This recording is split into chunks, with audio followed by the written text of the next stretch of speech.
Esselatu ve selamu ala Resulina Muhammed ve ala alihi ve sahbihi ecma'in. Ya Rabbi sana hamdü sena ederiz, kabul eyle.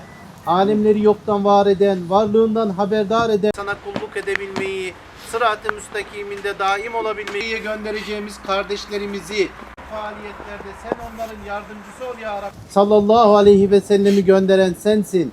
Ya Rabbi sana kulluk edebilmeyi, sırat-ı müstakiminde daim olabilmeyi bizlere nasip eyle. Askerimizi, güvenlik güçlerimizi, polisimizi her türlü kazadan, beladan, musibetlerden muhafaza eyle. Salim bir şekilde gidip gelmelerini, ailelerine, vatanlarına, milletlerine güzel hizmetlerle keseceğimiz kurbanımızı kabul eyle. Kurbanımızdan akan kanımız vücutlarından hiçbir şekilde kaza, bela olmadan sağ salim bir şekilde görev yapıp senin korumayla hamd. Allahu Ekber, Allahu Ekber.